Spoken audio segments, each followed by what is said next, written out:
Okay, now we need to look at some stats to see what we should do after we spend that first $20. As I've said before, I didn't actually launch that campaign because I just wanted to show you the mechanics of how to launch a campaign. And besides that, I also found out after I started it that someone else had previously launched that exact shirt design, so I didn't want to launch the same design again. So anyway, just to show you how to read the stats, I pulled up one of my old campaigns. In fact, this was the first profitable campaign that I ever ran back when I first started with t-shirts in May of 2014. To get to your campaign stats in your ad manager, click Campaigns, then click on your specific campaign. A page will open that looks something like this. I say something like this because, as I've said before, Facebook changes all the time. So just be aware that your page may look a little different. Now this is the ad sets view, but the information that we're looking for is the click-through rate, or CTR. And at the time of this recording, you'll find it by clicking the ads link. I'll move this over a little. Okay, here's the CTR, so we know we're in the right place. Now I launched this campaign on May 28th, so I have this set to the first day of the campaign. I launched it at 10:43 in the morning. I had the budget set at $15 per day. And from 10:43 to midnight, a total of $11.03 was spent. Now with only $11 spent, it's a little too early to determine anything. But what I would be looking at is the CTR. And the CTR is the number of times that your ad was clicked divided by the number of times it was shown on Facebook. So that means if you have a CTR of 4%, it would mean that 4 people out of every 100 that see the ad click it. Now I consider anything above 3% to be a good CTR. This one had 4.15, so that's good. Now typically, the higher the CTR, the lower your cost per engagement. There are also some other factors involved like competition, but the CTR is probably the biggest. Now at this point, I've only had 43 engagements, so Facebook is still trying to figure out what to charge me. You'll find that when you first start your campaign, Facebook usually starts you out with a higher cost per engagement, then lowers it as the campaign goes on. I've had it go as low as 2 cents cost per engagement. Okay, so you see here that the cost is 26 cents per post engagement on this first day, May 28th. Let's add one more day. So now I have the 28th and the 29th. You see now that I've spent $31.03. My CTR went up a little from 4.1 to 4.9%, and my cost per post engagement came down from 26 cents to 17 cents. Okay, right now everything looks good. My CTR looks good at over 3%.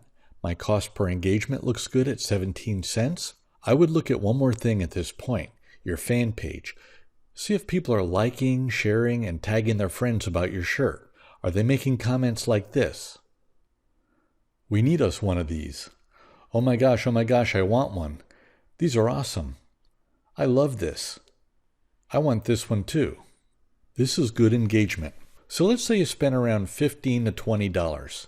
You got good CTR, over 3%, good per post engagement cost, under 30 cents, good engagement on your fan page, but no sales yet. What do? In this case, I'd let it run a little while longer, like to $25 or maybe $30. Just don't fall in love with your campaign, like to the tune of $40, $50, $60 with no sales or maybe just one sale. If you have great engagement and everything else but no sales, and you hit $30, go ahead and kill the campaign. Now if you hit $20 spent, but you have poor click-through rate and high post engagement costs, with little to a medium amount of engagement on your fan page and no sales, kill the campaign. Now to find out if you have sales, just log into your Teespring account and you'll see them there in your dashboard. Now when you get a winning campaign and you're seeing sales come in and the return that you're making is 100% or more of what you're spending, you may want to start scaling up your campaign by increasing your daily budget. Do this slowly, $5 or $10 at a time, and watch your ROI each day. That's return on investment. If that starts to go down, then scale back on your ad spend. By the way, in case you were wondering how this campaign did, by the end of the first day, I sold 2 shirts after spending $11.03. By the end of May 29th, the second day, I was up to $31.03 in ad spend, and I sold 7 more shirts for a total of 9 shirts by that point. This campaign went on to sell 72 shirts during the week. After that, I went crazy, throwing up all kinds of campaigns. My next 22 campaigns were all losers. I almost gave up. I quit for a little while and focused more on my other businesses. But then I decided to get some more training and get more focused, and after that I started knocking out 2 to 4 winners out of every 10 campaigns that I tried. So if you go through a period where you get several losers in a row, that's just part of the learning process. You may need a little more practice, a little more training, or a little more focus. Okay, let me show you another resource to get some valuable information about your campaigns. It's Teespring Analytics. It's still in beta at the time of this recording, so they're still working on it. And there's no link to it from inside of Teespring, but I'm going to tell you how to find it. You have to go to a specific URL. First, go to teespring.com and then log in. After you're logged in, enter this URL into the address bar, analytics.teespring.com. Then a page like this will open with your campaigns on it. Of course, I don't want everyone seeing my campaigns, so I've blurred them out. Here's the campaign that I ran inside of this course, but I didn't run any ads to it. Now find the campaign that you want and click the Analytics link. These are the stats for that first successful campaign that I ran back in May. As you can see, there were 67 orders placed and 72 shirts sold. That means some people ordered more than one. Now these stats may not be real time. I've noticed that I sometimes get sales and they don't show up in here for several hours. So just be aware of that.